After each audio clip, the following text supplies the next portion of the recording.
ইয়াতে এখন পোষণ ভাটিকা বাগিচা পাতিছোঁ।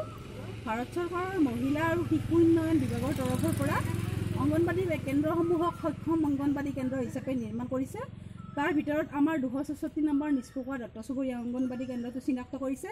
ইয়াতে আমি থলুৱাভাৱে কিছুমান শাক পাচলি ৰোপণ কৰিছোঁ। আহক আমি শাক পাচলি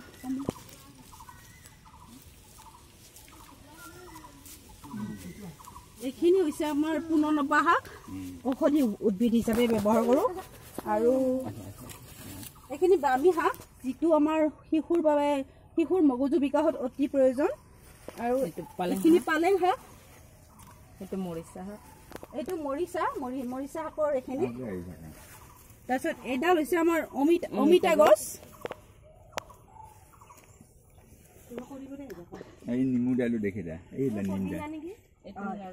এইডাল নৰসিংহ,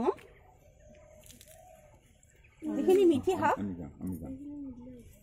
শাক, এইখিনি পদিনা, এইডাল নেমু টেঙা গছ, এইডাল হঠমূল, আৰু এইডাল চজিনা গছ, এইখিনি ভতুৱা শাক,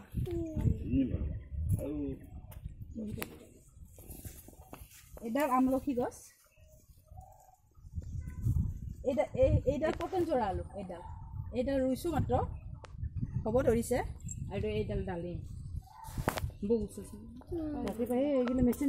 এইডাল ডালিম গছ, এইডাল ডালিম গছ। আৰু ইয়াতে মানিমুনি, ভেদাইলতা, নৰসিংহ এইবিলাক আছে, পদিনা আছে,